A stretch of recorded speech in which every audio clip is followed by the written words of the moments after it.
Aquí estoy, ¿cómo están? Bueno, no solamente los ciudadanos, sino también el mismísimo movimiento, gente del grupo de la narcotiranía, están muy intrigados y quisieran saber, ¿no? ¿Qué va a pasar el 28 de julio y cómo van a reaccionar los militares?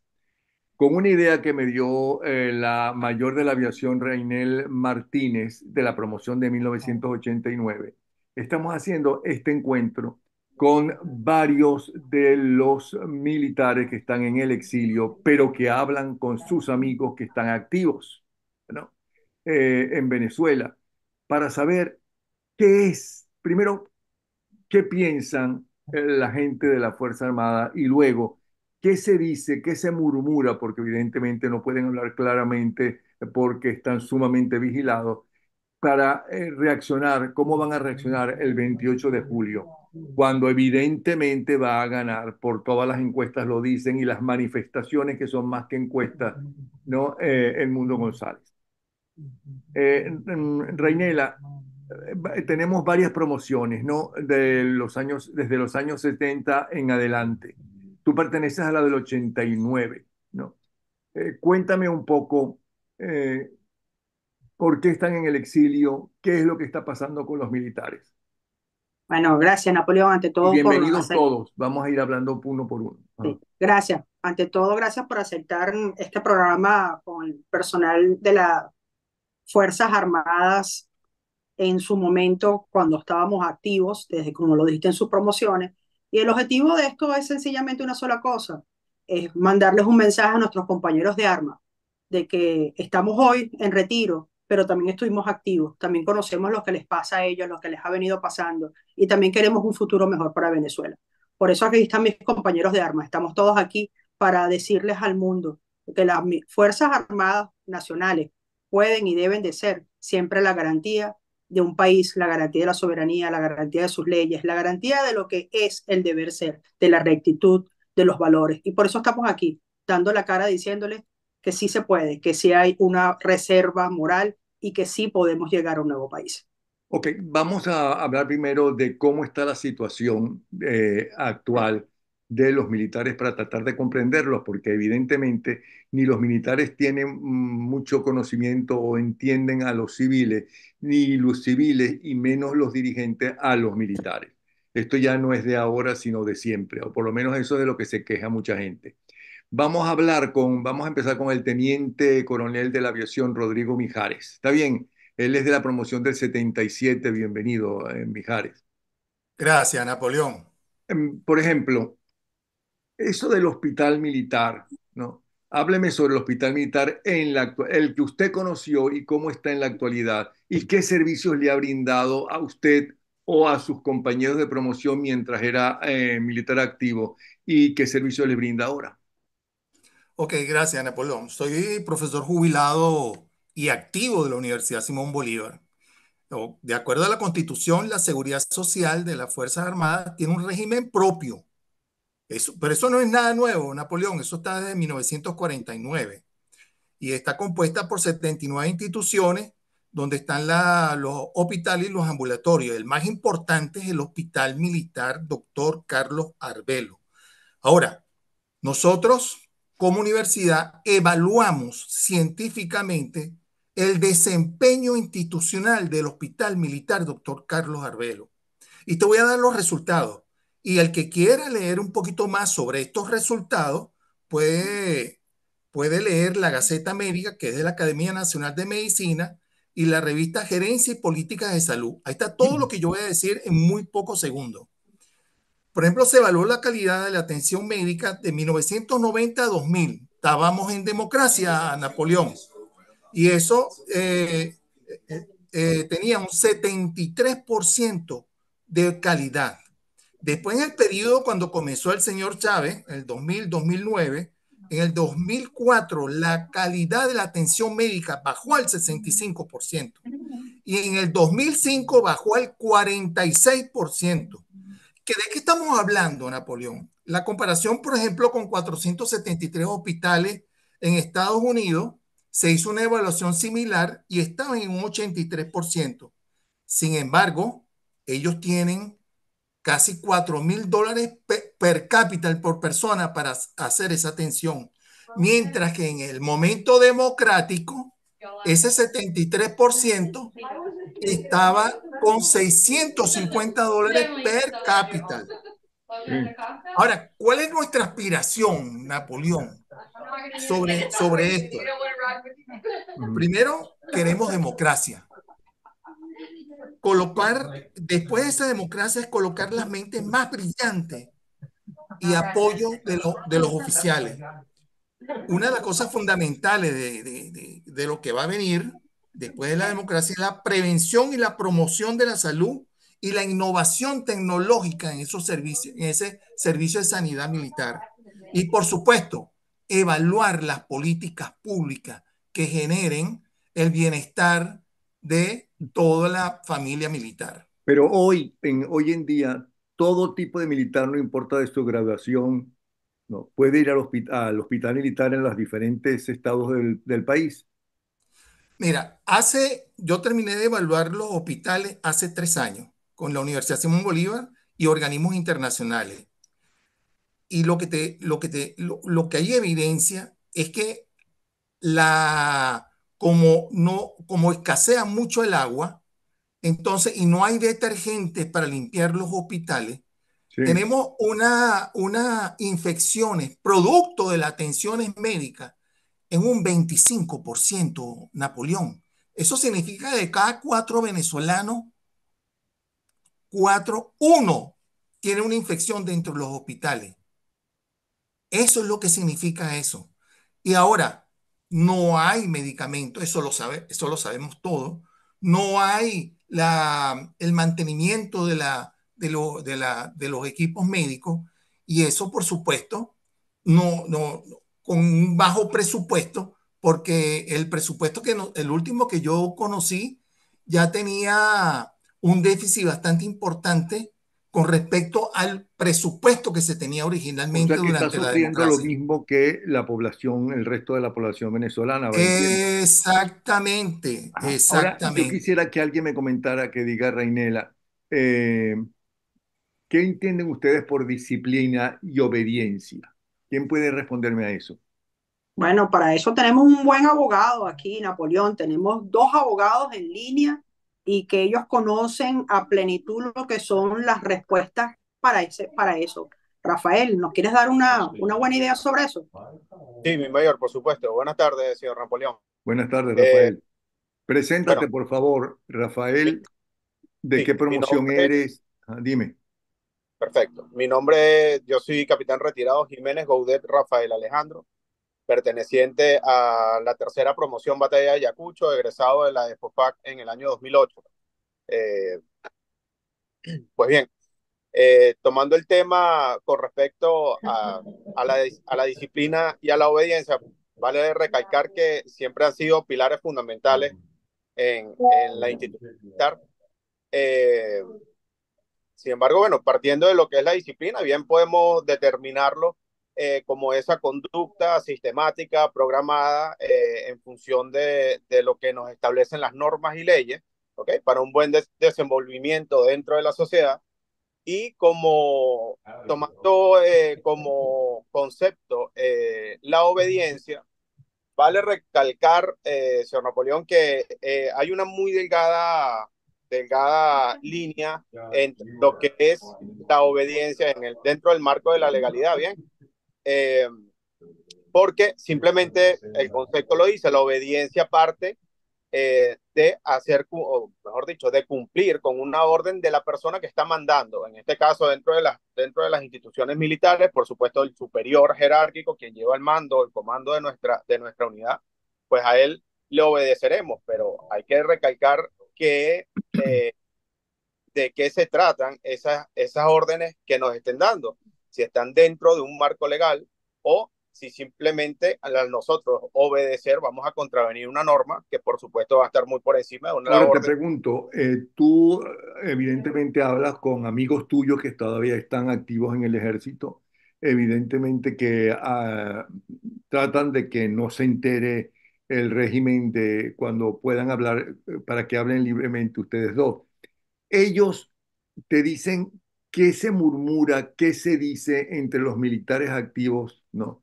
Si gana la oposición, como evidentemente se ve que va a ganar, y si el régimen pretende desconocer ese triunfo. Mire, ciertamente hablar con alguien en específico, recuerde que dentro de las instituciones, sobre todo dentro de Venezuela, hay muchísimo temor, ¿ok? Son realmente bastante reservados con temas muy sensibles, pero sí le puedo asegurar que entre líneas uno entiende que ellos se apegarán a la decisión realmente del pueblo a través del ejercicio del voto, ¿ok? ¿Por qué crees eso? ¿Por qué crees que esta vez van a hacer eso? Mire, ciertamente es lo que, como le digo, es lo que uno entiende entre líneas. No puedo darle una respuesta o la afirmación de una persona con la que no he tenido esa conversación, pero sí a grandes rasgos siempre lo han manifestado, porque de alguna u otra manera también van a desear que todo llegue a un buen desenlace, sin necesidad de violencia, sin necesidad de llegar a finales crueles. ¿Bien? Bueno, vamos a preguntarle ahora primero sobre la situación de los militares.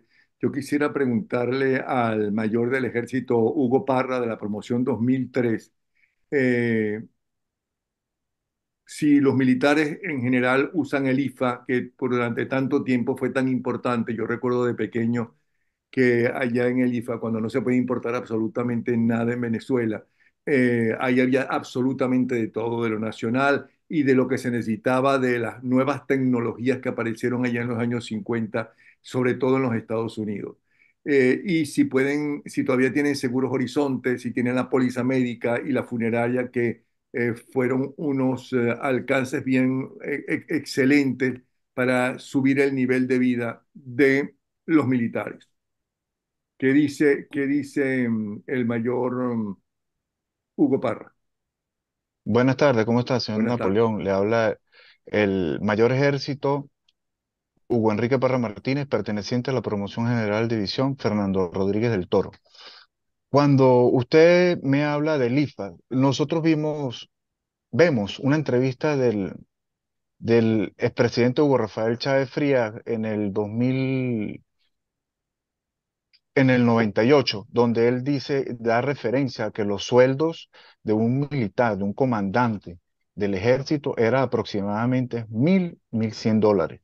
Ahorita, un pensionado de la Fuerza Armada, un coronel, gana aproximadamente 50 dólares. Un sueldo demasiado bajo para la responsabilidad que todos tenemos y también los médicos, los doctores, ustedes se ven enmarcados, los sueldos de cada uno es demasiado bajo.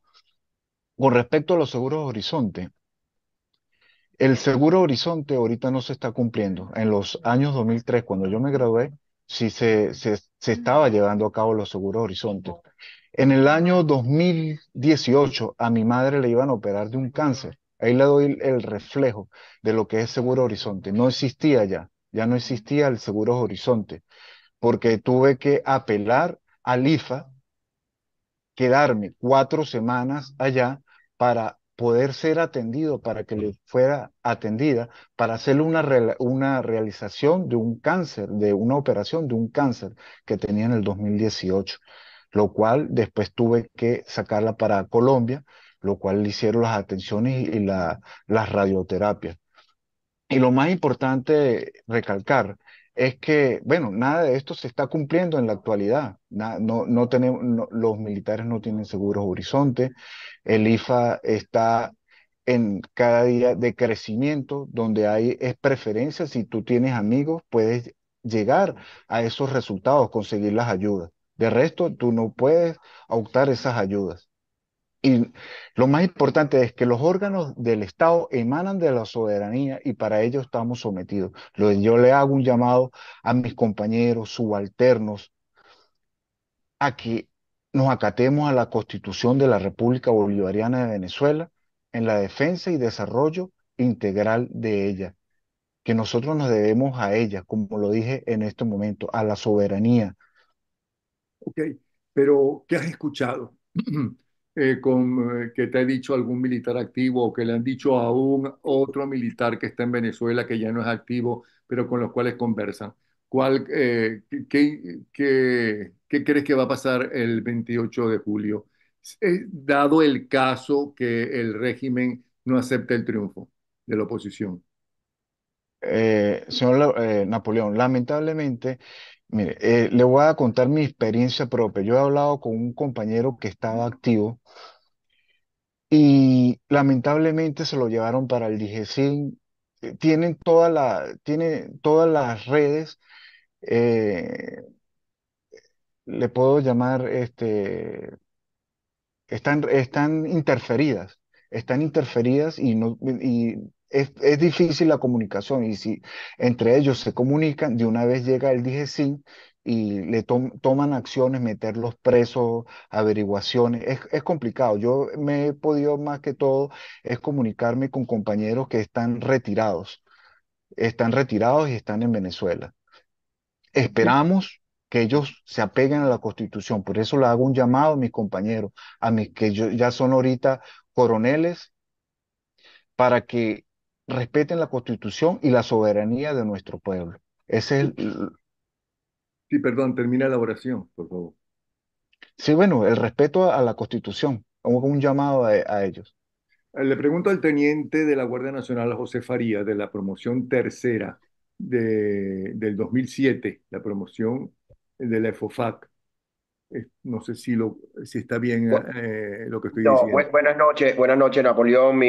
Yo pertenezco a la tercera promoción 4 de agosto. Ese nombre lo cambió Chávez a promoción 4 de febrero. Sin embargo, no me presento de esa manera porque es un descalificativo al nombre de esas generaciones que se graduaron en el año 2007.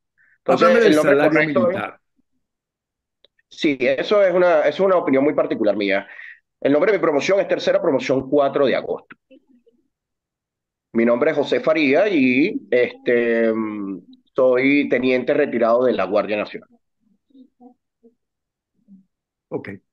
¿Qué me puedes decir de lo que te pregunto sobre el salario de un militar?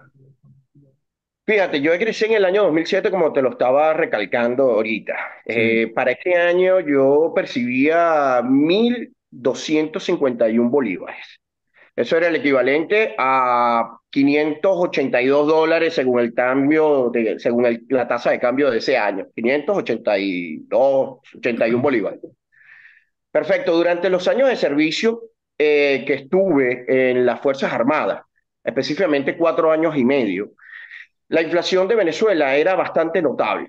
Nosotros percibíamos un equilibrio salarial donde la Fuerza Armada compensaba el salario en promedio 2 veces por año.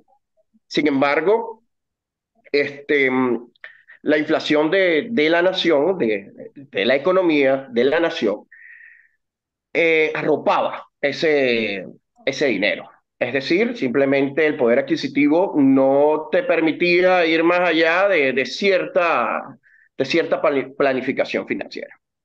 Muy bien, el punto de quiebre que yo tuve en mi carrera como oficial fue cuando asciendo a teniente de 2 estrellas y me presento en el Banco Industrial para solicitar una tarjeta de crédito y el ejecutivo de venta me dice que yo no cumplo con los requisitos salariales o con los mínimos requisitos para tener un instrumento de crédito del Banco Industrial, que era el banco que llevaba la nómina de las Fuerzas Armadas. Eso para mí fue un despertar.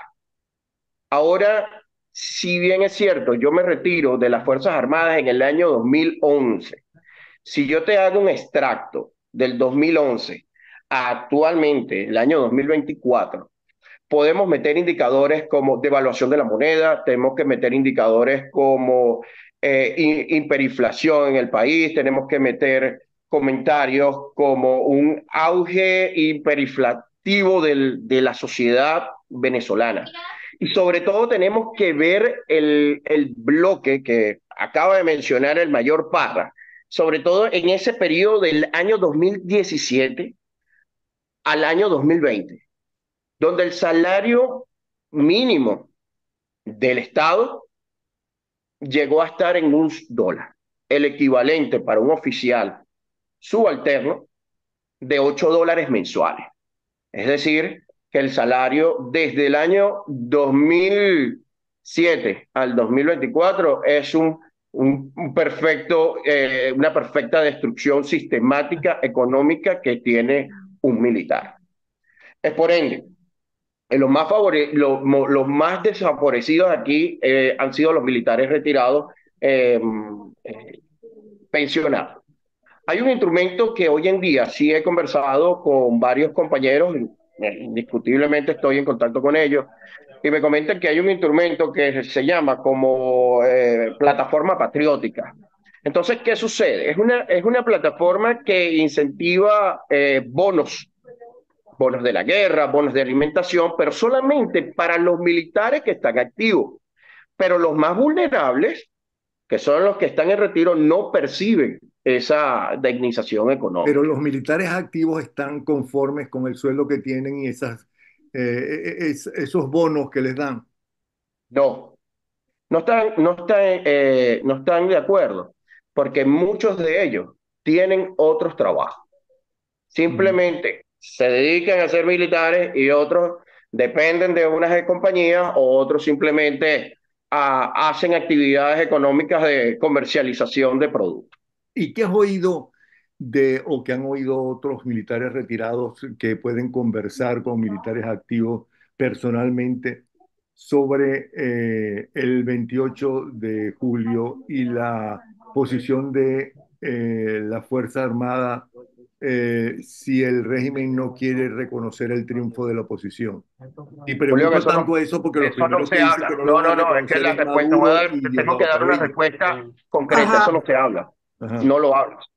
sí. Simplemente conversas con tus compañeros, pero puntos tan álgidos como ese tú simplemente los omites, porque no sabes qué puede conllevar una pequeña conversación a los compañeros que están dentro de la institución militar. Y hay una camaradería donde tú simplemente, yo protejo eso, pues no hablo más de lo que necesite hablar con ellos para no involucrarlos en nada que tengan que ver.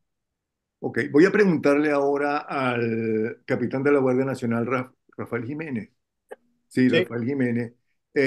¿Cuál es el rol de un militar en un proceso electoral? Y eso del Plan República.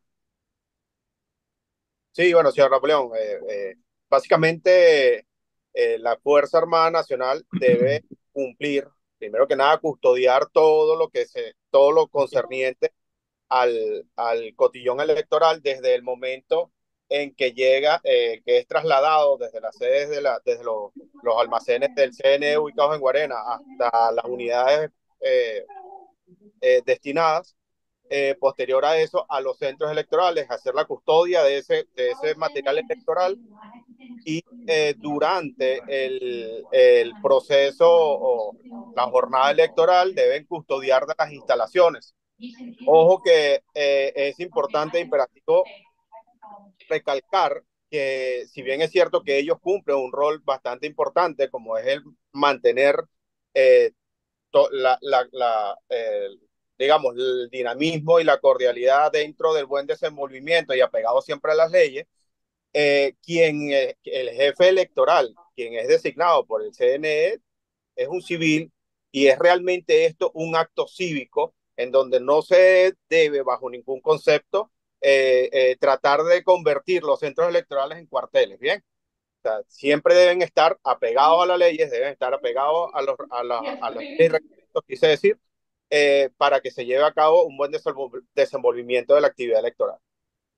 Bueno, voy a preguntarle entonces ahora al mayor del ejército, a quien conozco y que nos dio un excelente programa, por cierto, y a la gente le gustó mucho. Ahí están justamente los comentarios después de cada programa que escribe mucha gente. Milton Revilla, que es de la promoción del 89. ¿Qué es un militar venezolano? ¿Cómo lo define la ley? ¿Y cuáles son realmente sus funciones? Bien, buenas tardes. Bueno, no les he dado las buenas tardes, les doy las buenas tardes de una vez a todos.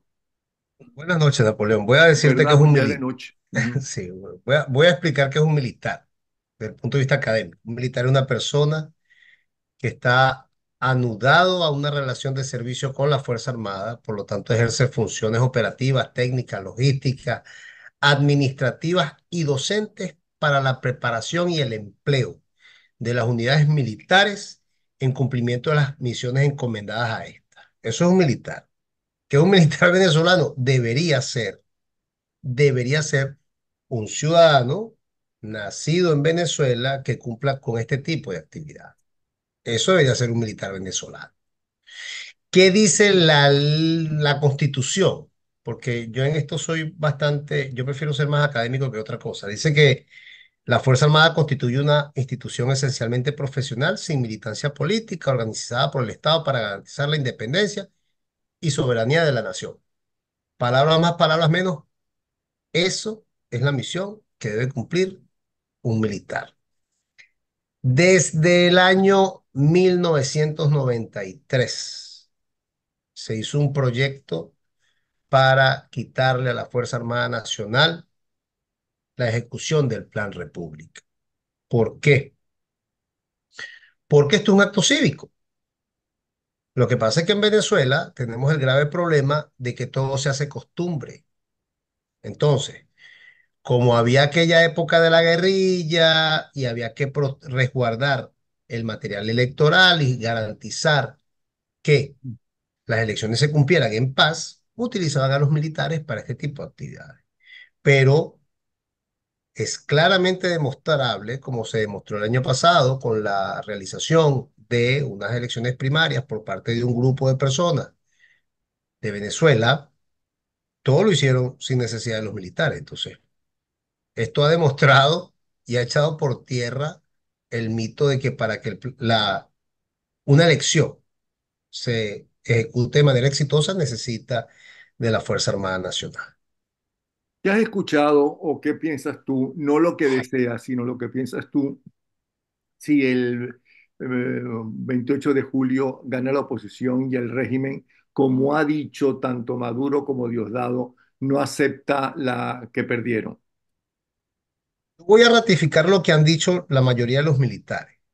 Ninguno de los militares quiere hablar al respecto. Y es lógico, te estás enfrentando a unas personas que tienen la disposición, tienen el poder de acabar con tu vida si eso es necesario para sus fines.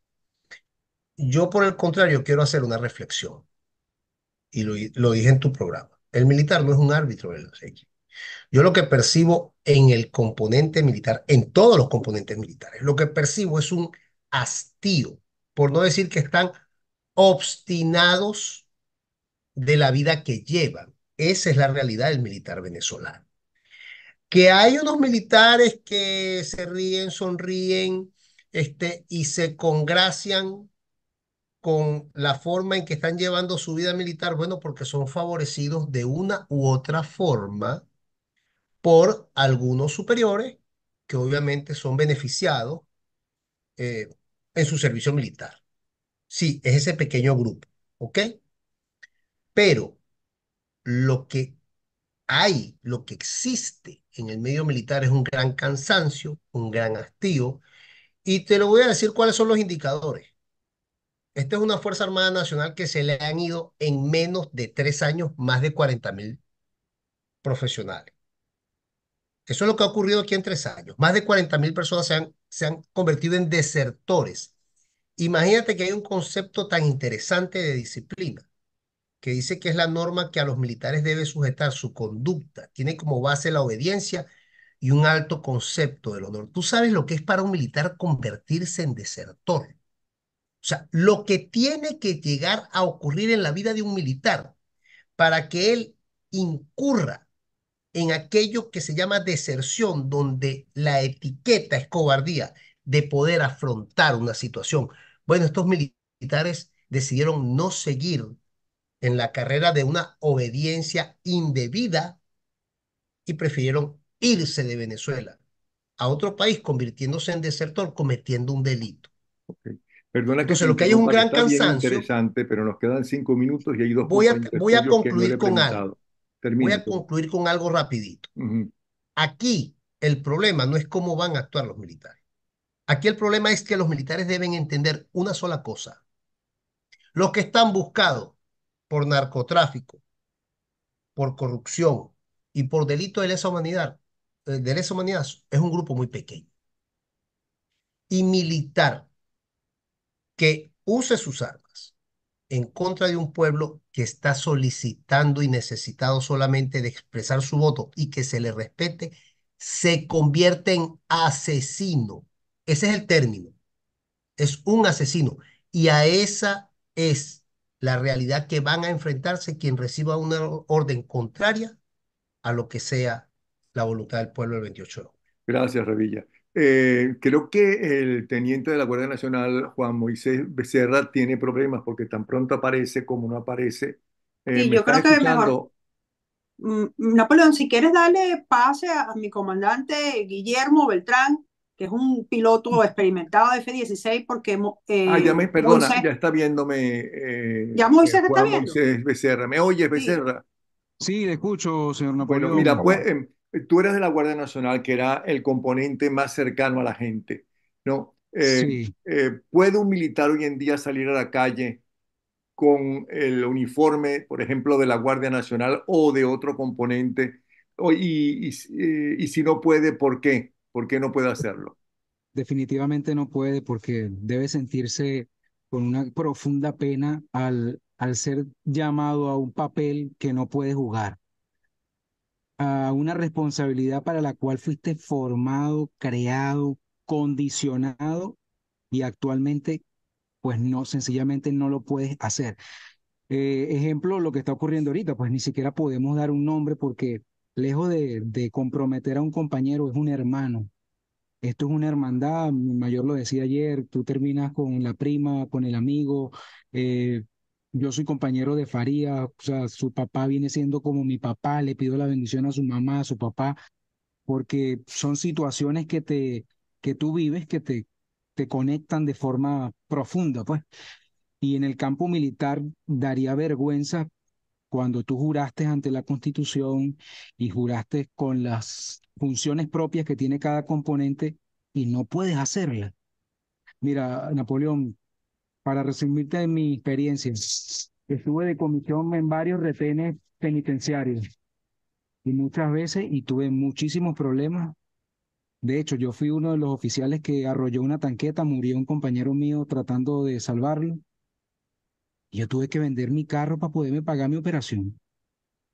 Y vi como a los presos le pasaban croissant y nosotros ni siquiera teníamos una logística para poder alimentar quien se supone que debería dar la vida por el resguardo de la nación. Ok, Y gracias, teniente. Voy a preguntar ahora al teniente coronel Beltrán Bielma de la promoción del 86, 1986, que me hable brevemente de la vida en los cuarteles, la comida, la dotación, los guardas en el entrenamiento, qué es lo que está pasando. Ah, y quiénes los dirigen, los rusos, los cubanos, los iraníes. Hay soberanía venezolana. Bienvenido. Buenas noches, Napoleón, y a todos los compañeros. Bueno, realmente es lamentable pues la infiltración que permitió y atrajo a esta riqueza. Venezuela es un paraíso, Dios despacha desde allí. Y por supuesto, cualquier país, sobre todo con pensamientos oscuros y comunistas, que le llaman socialismo, está detrás de lo mejor. Y al demócrata, llámese demócrata, permite que otros países los deje entrar, controlar y dominar, está vendiendo la patria literalmente. Eso lo Pero se vive bien permitió. en los cuarteles, vale la pena meterse a un cuartel, No, se eso se ha come venido bien, se vota degradando bien, porque lamentablemente en la pero quedan generación segundos. actual, Ajá. sí, en la generación actual no han vivido lo que antes se vivió cuando la misión de una unidad se debe cumplir y todo eso depende de la dotación, los equipos y de la presta operacional. Eso se ha venido degradando a tal punto de que yo creo que el 30% en la mayoría de las unidades de todas las fuerzas o componentes están desahuciados. Esperemos que este 28 de julio ellos con la mirada a sus hijos, a sus padres, a su esposa, los militares, que son los que resguardan y el pilar fundamental de cualquier democracia o cualquier tiranía, porque es lo único, la única pata donde está parado esta tiranía. reflexionen sobre lo que va a pasar, no pongan sus armas contra el pueblo. Eso es lo peor que pueden hacer y ustedes representan una institución que cuando viola los derechos humanos no caduca ese tipo de falta. No crean ni sigan al que no deben seguir. Sigan la Constitución y el soberano es el pueblo, lo que decide el pueblo. Y veremos en los momentos de crisis cómo se toman las decisiones adecuadas y no sigan órdenes que violen la ley. Sencillo. Gracias, pues. Gracias. Bueno, gracias a todos ustedes, especialmente a Rainel Martínez, la mayor, que nos dio esta idea. Ella es la creadora de esta idea de hablar con varios de ustedes y saber cómo viven y cómo piensan y qué creen que va a suceder el julio 28 si es que el régimen no acepta el triunfo de la oposición, como ya lo ha declarado Maduro y Diosdado Cabello, pero como ellos son unos